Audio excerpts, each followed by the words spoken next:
Баршаңа сәлем 7 сынып оқушылары. Бүгін сендермен 2-ші тоқсанға арналған бірінші ПЖБ тапсырмаларын орындаймыз. Видео басталмас бұрын міндетті түрде арнаға тіркеліп, қоңыраушаны басып қой. Алдағы болатын ПЖБ жұмыстарының жауаптарын бірінші болып көретін боласың. Summative assessment for the unit holidays and travel. Listening. Task 1. Listen to the conversation and answer the questions. Listening тапсырмасы екіге бөлінеді. Task 1 және Task 2. Бірінші тапсырмада тыңдалым бойынша не айтылды, listeningтегі әңгімеге қатысты төмендегі сұрақтарға жауап беруіміз керек. Бірінші сұрақ. What's this talk about? Не туралы әңгіме айтылды? Оған дұрыс жауабымыз It was a dialogue about buying tickets for a flight to Finland. Бұл Финляндияға билеттерін сатып алу туралы, Финляндияға ұшу билеттерін сатып алу туралы диалог болды. Екінші сұрағымыз How many people in it walk? Әңгімеде неше адам болды? There are 2 people, a travel agent and the person himself. Мұнда 2 адам болды, туристік агент және адамның өзі. Келесі, үшінші сұрағымыз What preferences does a caller request? Қоңырау шалушы қандай қалауларды сұрайды? Жауабымыз He ordered himself tickets to Finland and asked for the cheapest flight. And at the end, he also wanted to order. Ол Финляндияға билеттерге тапсырыс беріп, ең арзан рейсті сұрайды, және соңында ол да барғысы келеді. Міне бұл бірінші тапсырмамыздың дұрыс жауаптары. Келесі, listening тапсырмасы бойынша екінші жаттығуымыз Task 2. Choose the right answer, A, B or D. Варианттардың дұрыс нұсқасын таңда, төменде берілген сұраққа жауап беру керек. Listening тапсырмасына қатысты сұрақтар берілген осы төменде. Тыңдалымды мұқият тыңдайтын болсаңдар, бұл сұрақтар оңай болады. For example, what date is flight reservation going to be? Ұшақты қай күнге брондайды? Бұған дұрыс жауап C вариантын көрсетіп қойған 23-не. Келесі сұрақтарға көшейік. Бірінші сұрағымыз What is the man's destination? Ер кісінің баратын жері қандай еді? Оған дұрыс жауабымыз Helsinki and Finland. Келесі, екінші сұрағымыз What is the man's departure date?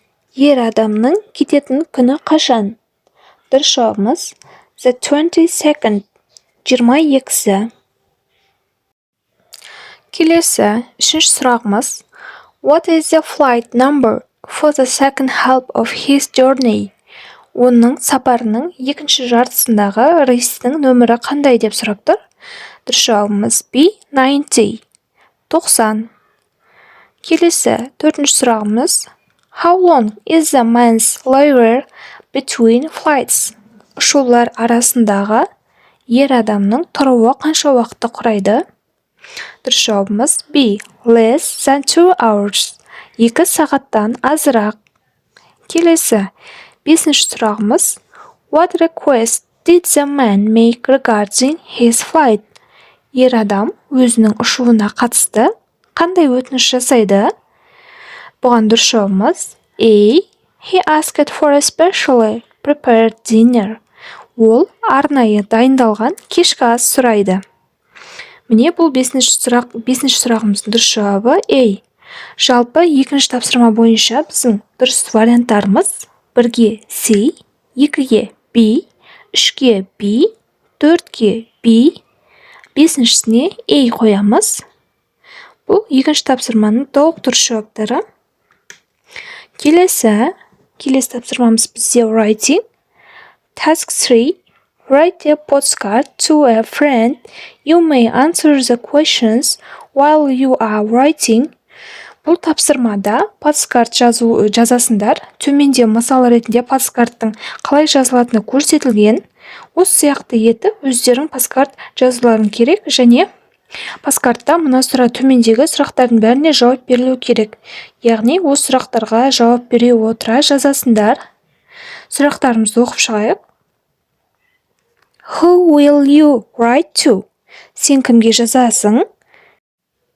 Where are you? Сен қазір қай жердесің? Are you having a good time? Сен уақытыңды жақсы өткізіп жатырсың ба? Where are you staying? Дәл қазір қай жерде тұрсың? What is the place like? Ол қандай жер? What are the people like? Ол жердің адамдары қандай? What did you do yesterday? Сен кеше не істедің? What are you doing tomorrow? Сен ертең не істейін деп жатсың? Міне біздің жазған паскартымыз. Dear Madina. Hello, what are you doing, Madina? Құрметті Мадина. Сәлем, Мадина, не істеп жатырсың? I'm very funny because I'm on holiday in Korea now. Мен өте қуаныштымын, өйткені мен қазір Кореяда демалыстамын. I'm having a good time here with my friends. We are staying in a star hotel. Мен достарыммен бірге уақытымды жақсы өткізіп жатырмын. Біз бұл жерде жұлдыз қонақ үйіндеміз. The hotel and the food is delicious and so amazing. Қонақ үй және тамақтары өте дәмді және таңғаларлық. People are very hardworking and educated here. Also, I am practicing my Korean language with them. Бұл жақтың адамдары өте еңбекқор және білімді. Сондай-ақ мен Корея тілімді олар арқылы жаттықтырып жатырмын. The weather was rainy, but it has been sunny since yesterday. Ауа райы жаңбырлы болды, бірақ кешеден бері күн ашық. On Tuesday, I have visited to Seoul. Yesterday, we saw Korean actors and they was very beautiful and cat. Tomorrow, we are going to the beach near here for swimming. See you soon. Екінші күні мен Сеулге бардым. Кеше біз кореялық актерларды көрдік және олар өте сұлу және сүйкімді. Ертең біз осындағы жағажайға шомылуға барайын деп жатырмыз. Келесі кездескенше, бай, сау бол. Міне оқушылар, бұл біздің жазған паскартымыз. Егер сендер басқаша қылып жазғыларың келсе, сөздерін алмастырып жаза берсеңдер болады. Осымен екінші тоқсанға арналған бірінші ПШВ тапсырмаларын аяқтаймыз. Сабақ түсінікті болды деген ойдамын. Видео ұнаған болса, міндетті түрде каналға жазылып, қоңыраушаны басып қой. Достарыңмен бөлісуді ұмытпа.